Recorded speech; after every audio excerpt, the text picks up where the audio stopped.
Assalamualaikum warahmatullahi wabarakatuh. Perkenalkan, nama saya Risa Susanti dari kelompok 4 yang beranggotakan 5 orang, yaitu Anissa Putri, Yulipah Awaliyah, Emma Serapia, Lasmi Puri, dan saya sendiri Risa Susanti. Di mata kuliah kali ini, di teori akuntansi, kita ditugaskan untuk mempresentasikan akuntansi internasional dan IFRS. Di slide pertama yaitu ada pemicu munculnya akuntansi internasional. Beberapa pemicu munculnya akuntansi internasional dapat disebutkan sebagai berikut. Itu semakin luas dan besar jangkauan MNC (Multinational Corporation), investasi di luar negeri yang dilakukan perusahaan investor, pemerintah, dan sebagainya. Fluktuasi keuangan, meningkatnya harga sumber-sumber alam dan komoditas, serta monopoli, meningkatnya pertumbuhan ekonomi dan aspirasi dunia ketiga, meningkatnya peran pasar modal, berubahnya passion pasar modal, dan pasar modal usaha. Di slide selanjutnya yaitu ada perbedaan akuntansi internasional. Apa sih perbedaan-perbedaan akuntansi internasional itu? Yaitu terdapat beberapa faktor yang mengakibatkan perbedaan tujuan standar kebijakan dan teknik akuntansi, yaitu relativisme budaya, relativisme bahasa, relativisme hukum dan pajak, relativisme ekonomi dan penduduk, dan yang terakhir yaitu ada relativisme politik dan sipil. Baik, di slide selanjutnya yaitu ada harmonisasi standar akuntansi internasional. Apa sih harmonisasi standar akuntansi internasional itu? Yaitu saya akan sedikit menjelaskan. Harmonisasi merupakan proses untuk meningkatkan kompatibilitas kesesuaian praktik akuntansi dengan menentukan batasan-batasan seberapa besar praktik-praktik tersebut dapat beragam. Standar harmonisasi ini bebas dari konflik logika dan dapat meningkatkan komparabilitas, daya banding informasi keuangan yang berasal dari berbagai negara. Yang berikut harmonisasi akuntansi mencakup harmonisasi yang pertama standar akuntansi, yang kedua pengungkapan yang dibuat oleh perusahaan-perusahaan publik terkait dengan penawaran surat berharga dan pencatatan pada bursa efek, yang ketiga standar audit. Yang berikut terdapat beberapa keuntungan dengan adanya harmonisasi akuntansi internasional. Yang pertama, pasar modal menjadi global dan modal investasi dapat bergerak di seluruh dunia tanpa hambatan. Yang kedua, investor dapat membuat keputusan investasi yang lebih baik, portofolio akan lebih beragam, dan risiko keuangan berkurang. Yang ketiga, gagasan terbaik yang timbul dari aktivitas pembuatan standar dapat disebarkan dalam mengembangkan standar global yang berkualitas tertinggi. Yang keempat, perusahaan-perusahaan dapat memperbaiki proses pengambilan keputusan strategi dalam bidang merger dan akuisisi. Yang keempat itu sejarah IFRS. IFRS merupakan standar akuntansi internasional yang diterbitkan oleh International Accounting Standard Board. Standar akuntansi internasional disusun oleh 4 organisasi utama dunia, yaitu Badan Standar Akuntansi Internasional, Komisi Masyarakat Eropa, Organisasi Internasional Pasar Modal, dan Federasi Akuntansi Internasional.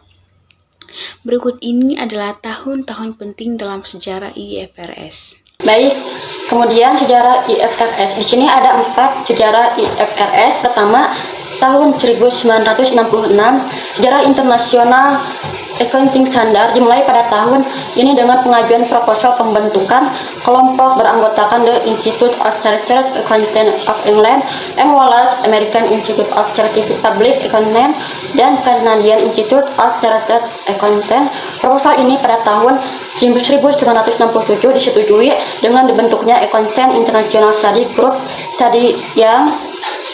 yang kedua, tahun 1973, International Accounting Standard Committee dibentuk secara resmi dengan maksud dan pesan sponsor yang jelas bahwa semua standar akuntansi internasional yang akan diterbitkan oleh badan ini harus memenuhi 4 requirements to be capable of rapid acceptance and implementation worldwide.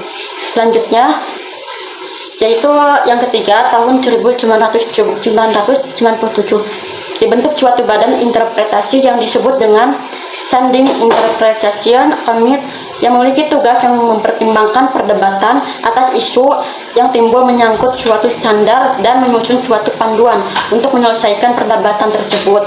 Selanjutnya, yang keempat, tahun 2000. Pada bulan April tahun ini, IISC melakukan restrukturisasi dengan membentuk IISB atau disebut International Accounting Standard Board yang akan menjadi pengganti IISC sebagai standard setter, sementara LASC menjadi foundation.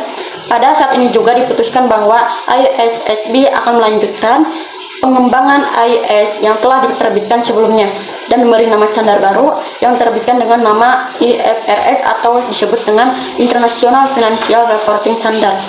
Kemudian yang kelima itu produk IAS dan IFRS.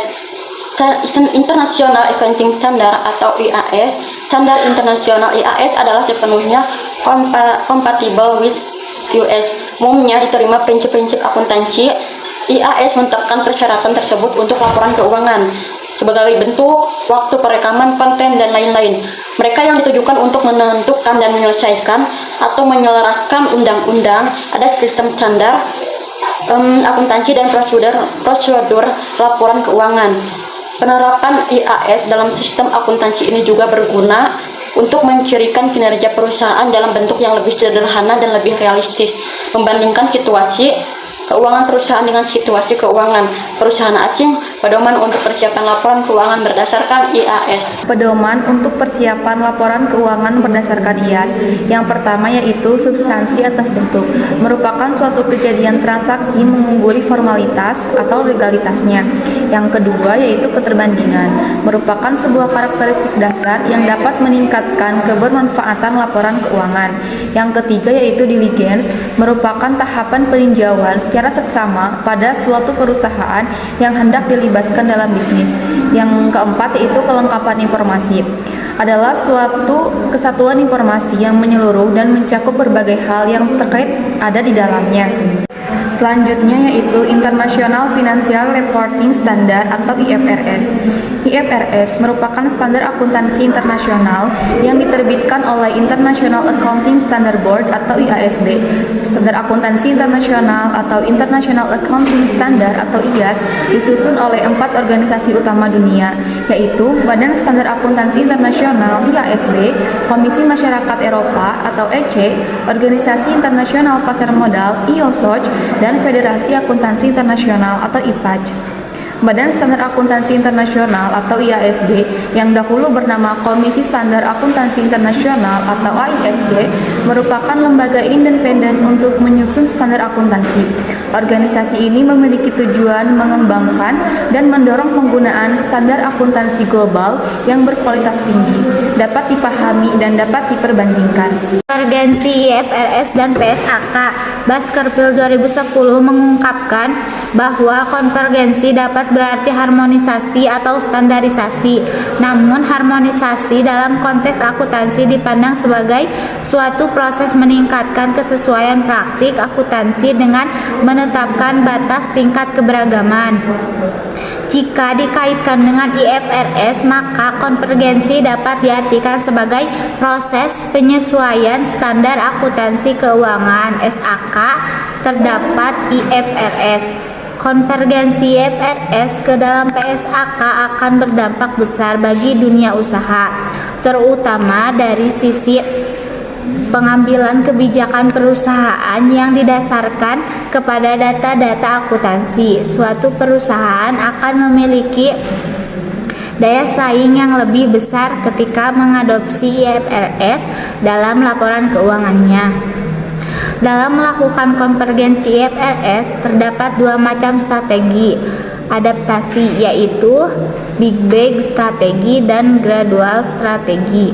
Big Bang strategi mengadopsi penuh IFRS sekaligus tanpa melalui tahapan-tahapan tertentu.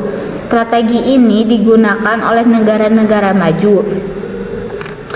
Sedangkan pada gradual strategi, adaptasi IFRS dilakukan secara bertahap.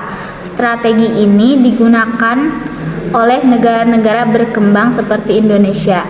dalam melakukan konvergensi IFRS di Indonesia, yaitu yang pertama, tahap adopsi, meliputi aktivitas di mana seluruh IFRS diadopsi ke PSAK, persiapan infrastruktur yang diperlukan, dan evaluasi terhadap PSAK yang berlaku. Yang kedua, tahapan persiapan akhir. Dalam tahapan ini dilakukan penyelesaian terhadap persiapan infrastruktur yang diperlukan.